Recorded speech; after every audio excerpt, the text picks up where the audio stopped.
تمہیں مرنا ہے قل ان الموت الذی تفرون منہ فانہ ملاقیکم، جس موت سے تم بھاگ رہے ہو اس موت سے تمہیں ملنا ہی پڑے گا، ملاقات کرنی پڑے گی اور ملنا ہی نہیں پڑے گا۔ مرنے کے بعد تمہیں اللہ کے پاس جا کر کے اپنی زندگی کا حساب دینا پڑے گا۔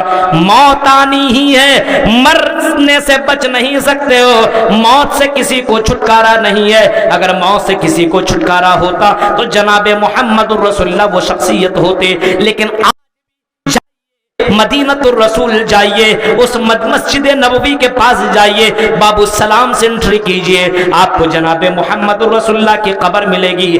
آپ کی نظر جب اس قبر کے اوپر پڑے گی تو میرے بھائیو چیخ کر کے یہ کہنے پر مجبور ہو جاؤ گے، اے ابوالکلام آپ کیا چیز ہو، آپ کیا چیز ہو، جب محمد الرسول اللہ اس دنیا سے جا سکتے ہیں تو ہم بھی تو اس دنیا سے جا سکتے ہیں۔ یہ میرے بھائی ذہن میں رکھو، موت تو آنی ہے، موت سے کوئی بچ نہیں سکتا ہے۔ جب موت آنی ہے اور اللہ کے پاس جا کر کے اپنی زندگی کا حساب و کتاب دینا ہے تو میرے بھائیو اپنے زندگی کے اندر سدھار لانے کی کوشش کیجئے، شراب سے توبہ کیجئے، جوا سے توبہ کیجئے، زنا سے توبہ کیجئے اور اللہ سے معافی مانگیے، کیونکہ اللہ تبارک و تعالی معافی مانگنے والے کو بہت ہی زیادہ پسند کرتا ہے۔ حضرت عائشہ نے جب سوال کیا تو اللہ کے نبی یہ اس پوتر راتوں میں، شب قدر میں، طاق راتوں میں کون سی دعا مانگوں؟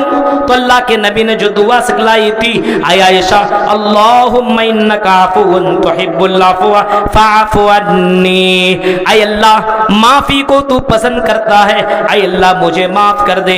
ہر کوئی اللہ تعالیٰ کے سامنے گڑ گڑائے، روئے، معافی مانگے، کیونکہ اللہ تبارک و تعالیٰ کو یہ بڑا پسند ہے کہ بندہ میرے سامنے ہاتھوں کو پھیلائے، اور اللہ کہتا ہے مجھے یہ بات برداشت نہیں ہے کوئی میرے سامنے ہاتھ پھیلائے اور میں اس کے ہاتھ کو کھالے واپس کر دوں۔ میرے بھائیو اللہ تبارک و تعالی جب 99 قتل کرنے والے کو معاف کر سکتا ہے تو ایمن سائی کٹیہار کے لوگوں آپ کو کیوں نہیں معاف کر سکتا؟ اللہ سے رجوع کرو، توبہ کرو، معافی مانگو، گڑ گڑاؤ اور رات کی رو رو کر کے معافی مانگو۔ اللہ کے نبی صلی اللہ علیہ وسلم فرماتے ہیں عینانی لا تمسہم النار، عین بکت من خشیت اللہ، وہ آنکھیں جہنم میں جا نہیں سکتی ہے جو آنکھیں اللہ کو یاد کر کے خوف الہی میں جہنم کو یاد کر کے عذاب علیم کو یاد کر کے روتا ہو اور اپنے آنکھوں سے آنسو نکالتا ہو، ایسا آدمی جہنم کے اندر جا نہیں سکتا ہے۔ ایسے لوگوں کو اللہ تعالی جہنم سے بچا لے گا۔ عین بکت من خشیت اللہ، وہ آنکھیں جہنم کے اندر کیسے جائیں گی؟ جو اللہ کے خوف سے رونے والی آنکھیں ہو، اللہ کے خوف سے آنسو بہانے والی آنکھیں ہو۔ غور کیجئے میرے بھائیو، آج تو ہم ہنسنے اور ہنسانے والے کام کر رہے ہیں، روتے کہاں ہیں؟ روتے کہاں ہیں؟ حضرت عمر فاروق کی زندگی کو دیکھو، زندگی کو دیکھو میرے بھائیوں، کتنا زیادہ رویا کرتے تھے، اتنا زیادہ روتے تھے، اتنا زیادہ روتے تھے، رونے کی وجہ سے آپ کی آنکھوں کے نیچے گڈھے پڑ گئے تھے۔ اور باقاعدہ کبھی کبھی جب نماز وہ پڑھا کرتے تھے، نماز وہ پڑھا کرتے تھے حضرت عمر فاروق تو قرآن کی آیتیں پڑھ پڑھ کے رونا شروع کر دیتے۔ ان عذاب ربک لواقع، ان عذاب ربک لواقع، ان عذاب ربک لواقع، تیرا عذاب واقع ہونے والا ہے، تیرا عذاب واقع ایک نہ ایک دن واقع ہونے والا ہے۔ اس آیت کو پڑھ کر کے عمر فاروق بھائیو، حضرت عمر فاروق کے علاوہ اور دیگر صحابہ کرام کو آپ دیکھیں گے تو صحابہ کرام بہت زیادہ رویا کرتے تھے۔ حضرت عثمان غنی کو اٹھائیے، حضرت عثمان غنی جب قبر کے بارے میں سنا کرتے تھے اور عذاب قبر کے تعلق سے اگر کوئی کسی سے کچھ سن لیا کرتے تھے بہت ہی زیادہ روتے تھے، اور قبرستان اگر جایا کرتے تھے اور قبروں کے پاس جاتے تھے تو بہت ہی زیادہ دہاڑ مار کر کے رویا کرتے تھے۔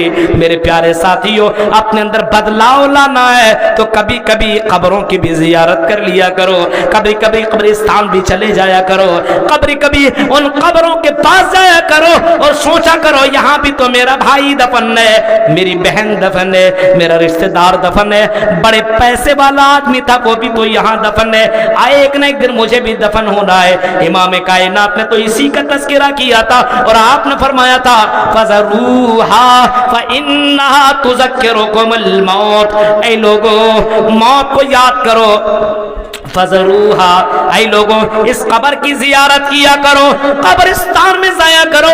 آج مسلمانوں کے اندر قبرستان میں جانے کا آج رواج ختم ہو چکا ہے، آج قبرستان نہیں جاتا ہے، کبھی اس بازار میں گیا تو کبھی اس بازار میں گیا، کبھی یہاں بھاگا تو کبھی وہاں بھاگا، اور جلسوں میں بھی آتا تو وہی بازار ہی کی سلسلے میں میلہ لگے گا، ہاں لڑکیاں آئیں گی، چلو انجوائے کرتے، مستی کرتے، یہ جلسے بھی آتے، لیکن مقصد سننے کے مقصد سے نہیں، اپنے اندر اصلاح پیدا کرنے کے مقصد سے نہیں، جلسوں کے اندر بھی آتے ہیں تو وہی میلہ ٹھیلا کے چکر میں آتے ہیں۔ چلو جا کر کے ہم بازار کا معائنہ کر لیں گے، اور چلو ہم جا کر کے انجوائے کر لیں گے۔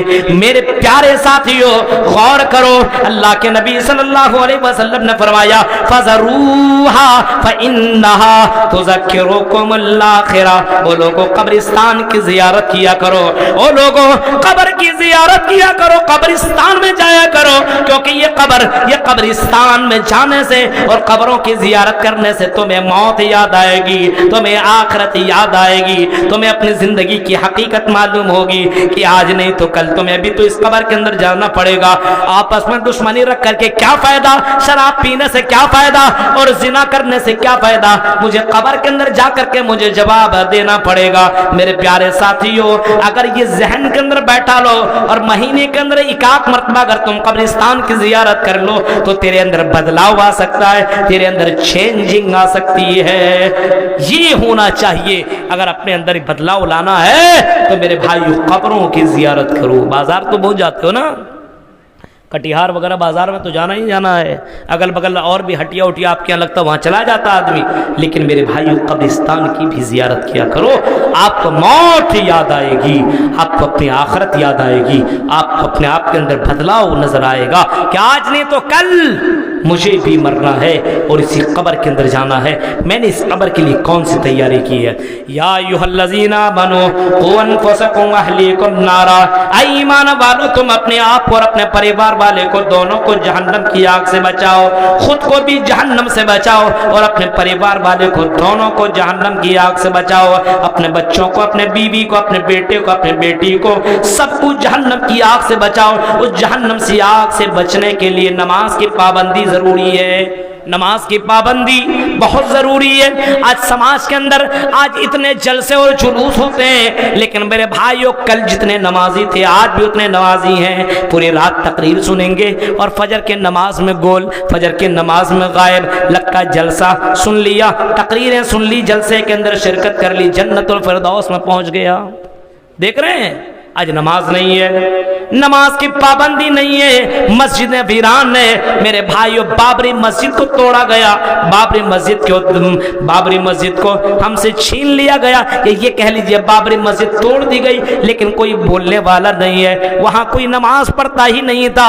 اور بھی جگہوں پہ مسجدوں کے اوپر نظریں ہیں، لیکن میرے بھائیو بتاؤ مسجدوں کو ویران نہیں آباد نہیں کرو گے تو مسجدوں کی حفاظت کیسے ہو سکتی ہے؟ مؤذن اذان تو دیتا ہے حی علی الصلاۃ حی علی الفلاح، آؤ نماز کی طرف، آؤ کامیابی کی طرف۔ ہم اپنی دکان چھوڑنے کے لیے تیار نہیں ہے، ہم اپنے گھر چھوڑنے کے لیے تیار نہیں ہے، ہم اپنی گپیں چھوڑنے کے لیے تیار نہیں ہے، ہم اپنے بچے اور بیوی کو چھوڑنے کے لیے تیار نہیں ہے۔ او مسلمانوں غور کرو، اس نماز کی پابندی کرو، کیونکہ یہ نماز تمہیں برائیوں سے روکے گی، یہ نماز تمہیں بے حیائیوں سے روکے گی۔ ان الصلاۃ تنہا عن الفحشاء والمنکر، بے شک نماز بے حیائیوں اور برائیوں سے روک دیتی ہے۔ یہ نماز انسان کو برائیوں سے، بے حیائیوں سے دور کرتی ہے۔